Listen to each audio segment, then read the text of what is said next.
Hello YouTube, Robin Hood Bricks here, and today I am super excited because my special Ninjago area surprise has arrived and is an absolutely huge pixel picture from PixelPicture.eu. Ho ho ho! Wow, this thing is going to be massive.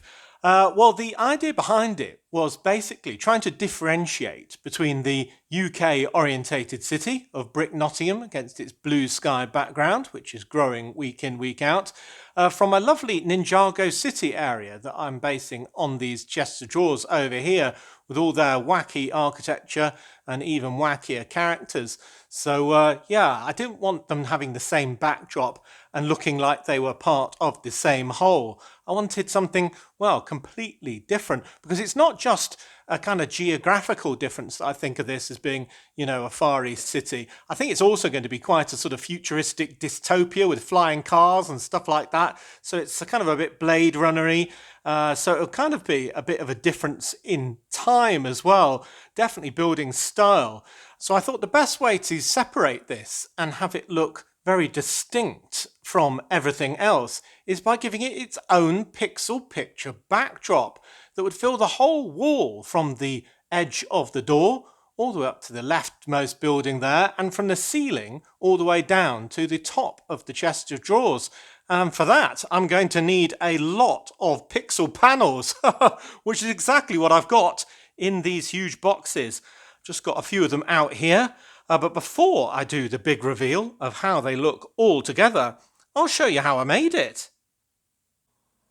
Well, in order to make my masterpiece, I went to PixelPicture.eu, where you can make a pixel picture out of absolutely anything. Draw one, upload a picture, and it'll be 100% unique to you. There's lots more colours than in the Lego palette. The stud size is compatible. So you can add to it with even 3D bricks. That's what I'm planning to do. But the best part is you don't even have to spend hours pushing in the tiny tiles, as it comes fully ready-made in whole sections that you just piece together. Woohoo! Now at this point it is worth saying that I got my personalised pixel pictures for free. I'm not being paid by them, and they haven't told me anything I have to say or not say. If it's bad, I'll tell you it's bad. If it's good, well, it'll be a permanent fixture on my Lego room walls, so you'll know. But yeah, that said, I'm going to get on with designing one.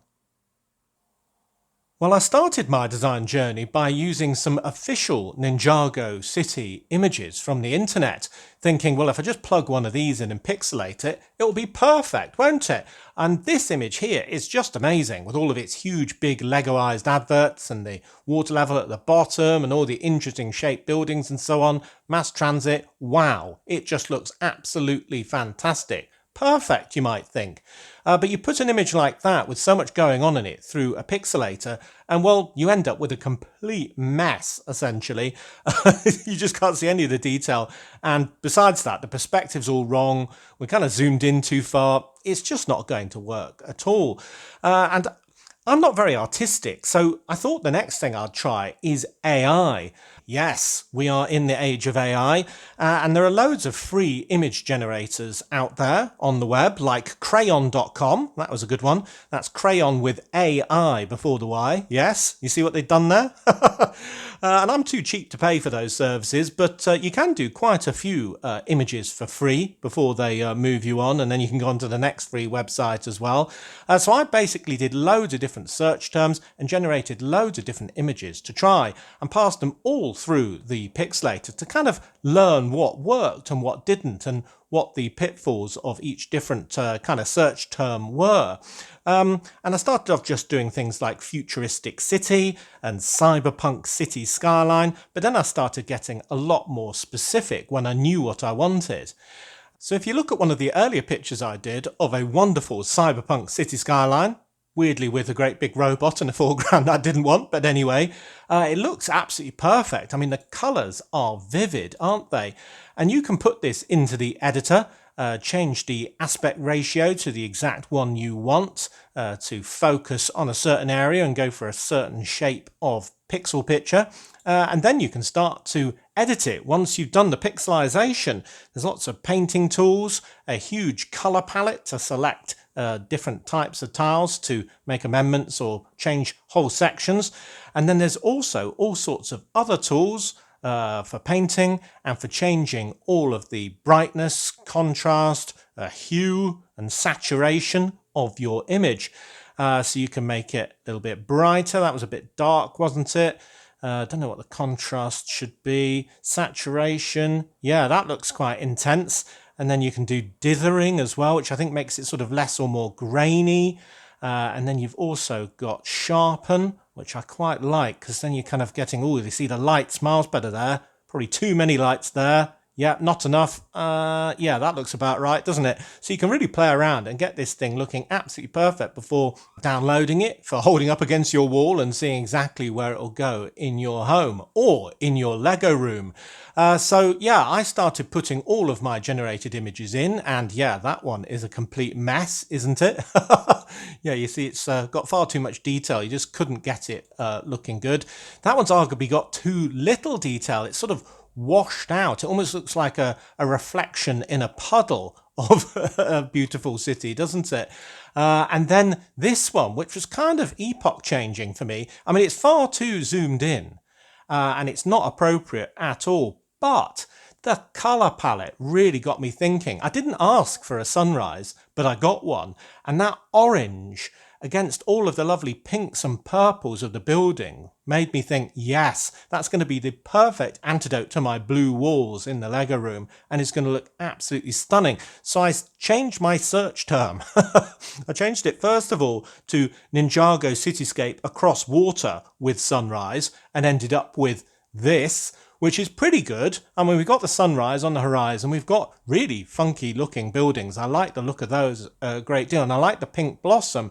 But the characters are just wrong. All those boats, and they're kind of the wrong scale. They'll be bigger than actual minifigures in my foreground, so I can't do that. So I got even more specific and said, city skyline at sunrise with vibrant orange and purple clouds, and got this one, which, I don't know, it kind of looks underwhelming at first glance, but it is absolutely amazing. Because what I learned with the pixelator is when you put something relatively less detailed, let's say, in, you end up with a really good picture. So that gave me this, which, with the proportions I wanted, I mean, it's absolutely amazing. We've got those pinks and purples in the shadowy bits, and it goes to a more fiery orange the closer you get to the sunrise. And the clouds are just the same. That sky is just amazing.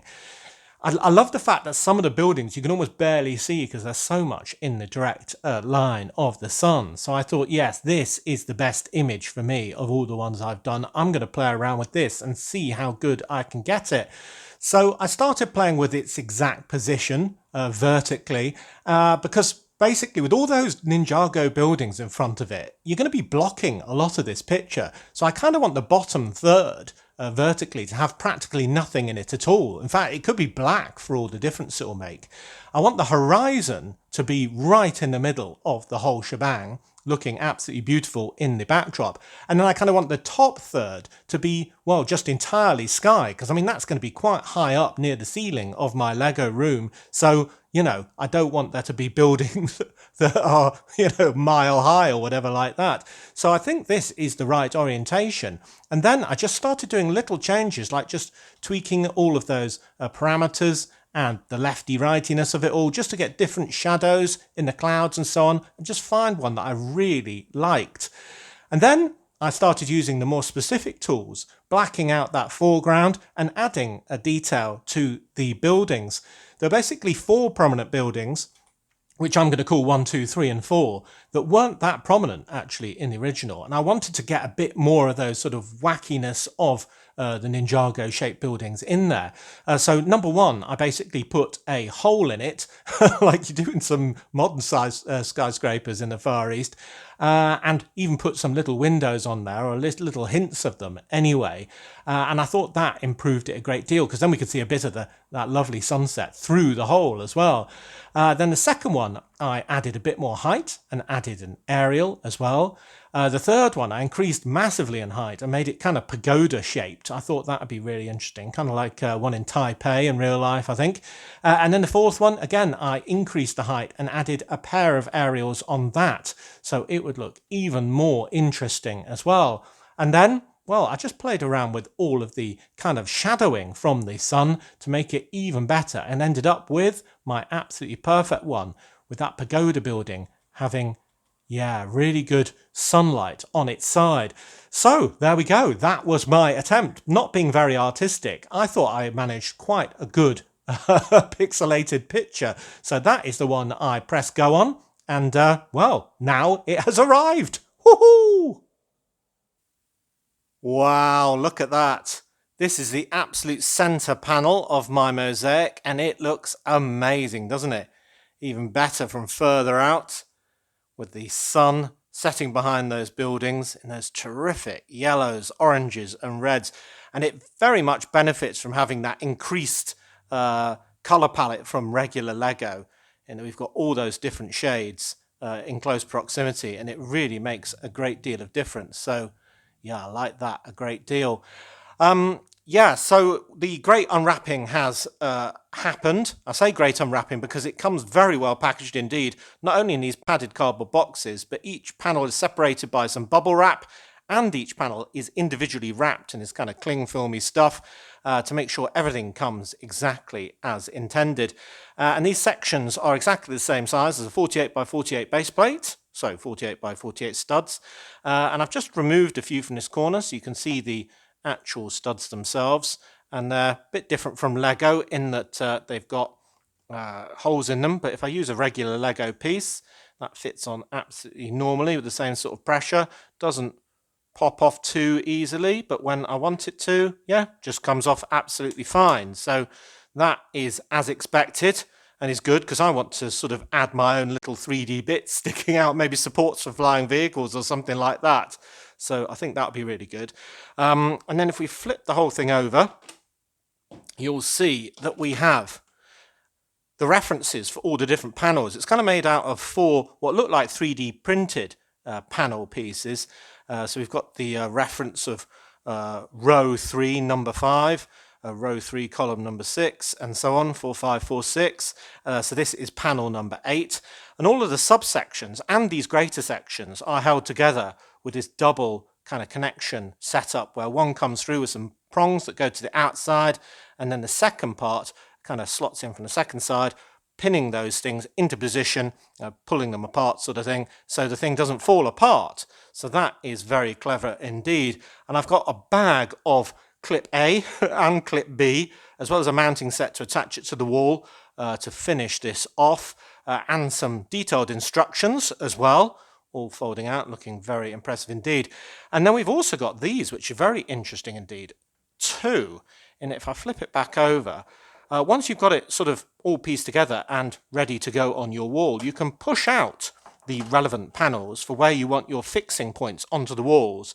Put those mounting points on, and then adjust the exact sort of orientation of your picture, left, right, up, down, with a screwdriver, so it's absolutely level and perfect. And then when you're done, you just push that back into position, that kind of observation window, and you wouldn't even know it's there, which means you've got no visible fixings on the outside, and it looks absolutely terrific. So that is the plan. So I've got all the other panels unwrapped, and all I need now is a really big, flat, clear area to piece them together. So yeah, I probably need to change venue, don't I, before I can do that. But yeah, it's going to be absolutely amazing. The only downsides I've seen so far is a couple of the dots have just been slightly proud, like the machine that put them on, I didn't quite push it down fully, but that's easily done. You just do it with your finger. I imagine that it is a machine that's doing that rather than a team of trained monkeys. I know I didn't spend any time putting them all on, thank goodness, otherwise I probably wouldn't have been interested. My only other mild criticism is it's a little bit wobbly in the sort of connections of the bits, but when it's hanging on the wall, I don't think you'd even notice.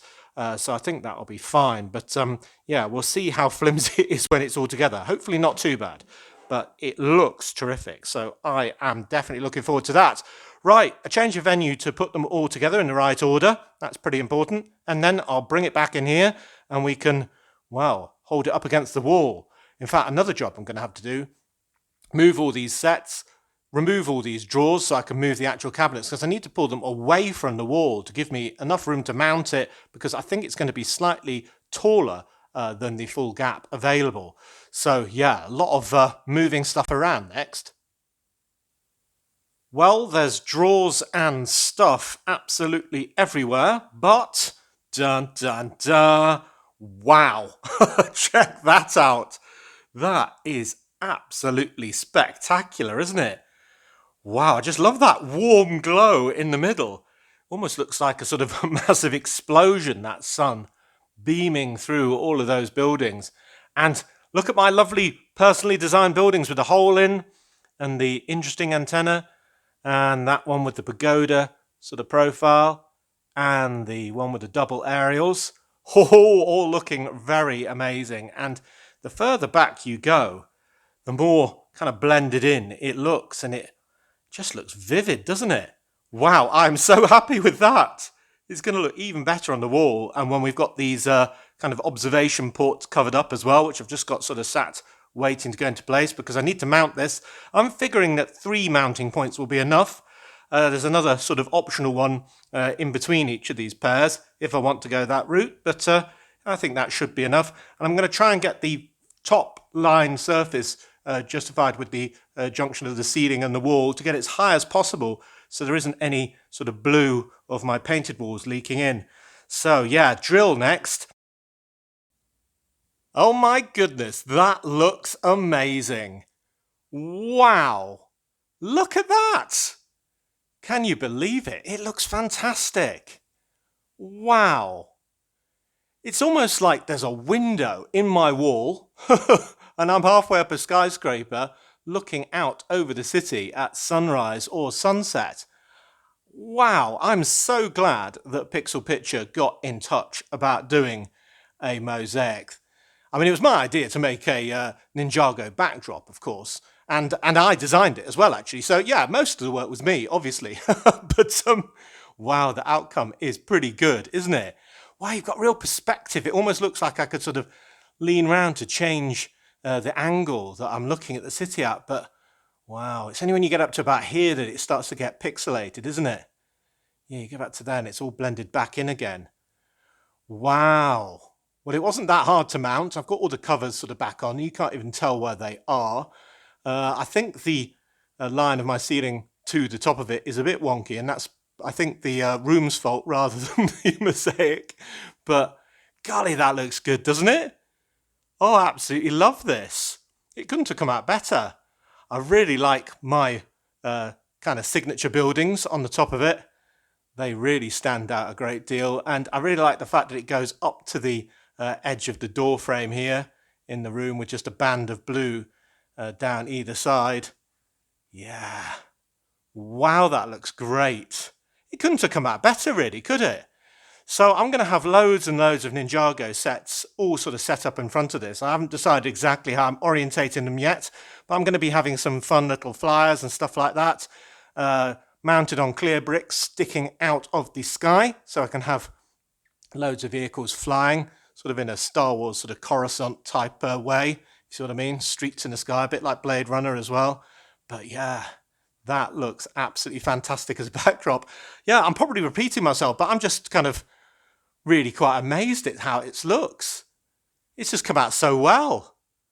Oh, those colours, absolutely fantastic. Right, so the thing you want to see now is the Ninjago sets that I've got ready in front of it, all lined up, not necessarily in their final order, but yeah, that'll really show off the backdrop to its best as well, I think.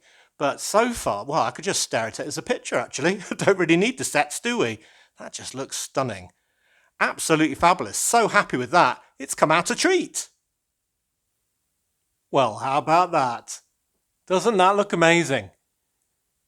You can't put the tallest buildings right in the middle, otherwise it might obstruct the sunset, which I think is the best feature. But with them as bookends on either side, I think it looks rather good. And yeah, oh, that is really good. I think I can fit another half base plate on the width, and they'll be slightly overhanging the units, and I can fit a whole base plate behind this whole run by pushing them a bit forward, so they'll be hanging off the edge a little bit more, but not so much that they'll be unbalanced. And that means I can get loads more Ninjago buildings in, not just the Ninjago City workshops, but my own creations as well, sort of jutting up in all of the gaps along that back row. I think that would be absolutely amazing. And something else amazing I've done is take off a few of the studs, or a few of the tiles rather, and replace them with studs so I can attach clear flying stands.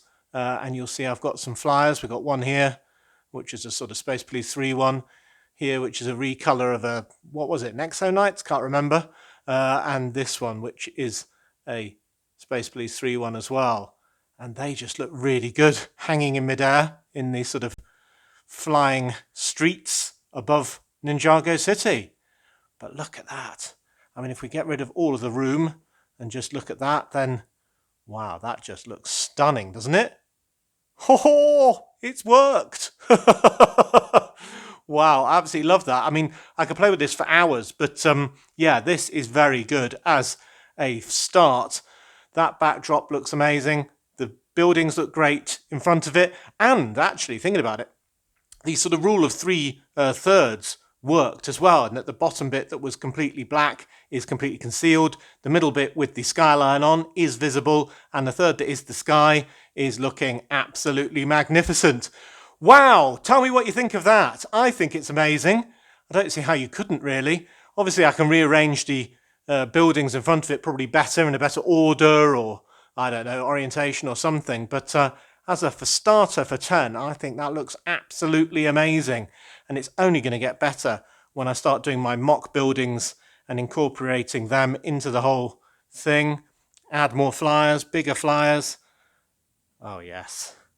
More buildings, giving it more depth. Because the thing is as well, I mean, the only one where we've really got a double depth building is here with this pagoda type building in between. But imagine it's a bit taller.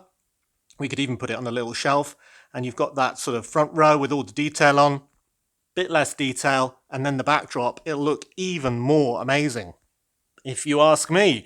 So yeah, tell me what you think of that. I think it looks pretty good. It's been a lot of work. I need a drink. But yeah, I'm very, very, very happy with it. Woohoo! You know, it's very rewarding completing a project like this. All the hours spent from that initial conceptual idea of doing a backdrop for the Ninjago City, through the design and worrying whether your design will turn out any good in real life, all the way to putting it together and sticking it on the wall. But, well, it's very rewarding when it turns out this well, anyway. It looks absolutely great, doesn't it? Very happy with that. And who would have thought it, actually? Because that original picture that it was based on was one of the most plain ones of all. It didn't look that inspiring. But by the time I made all my tweaks and changes, done all the filters and all the rest of it, it does look magical. So that is very good indeed. Oh, anyway, as always, thank you very much for watching. It is appreciated. Do remember to like, comment and subscribe for more awesome LEGO videos. And if you value this channel, there are many ways in which you can support it. Do check out the links in the description below. And next time on Robin Hood Bricks, we'll probably be going back to the old town and making some progress there. Unless I get captivated by this and start rearranging all of the sets in front of it, or starting on the ones for the back row, who knows. But until then, see you! That is great. And that flyer really stands out.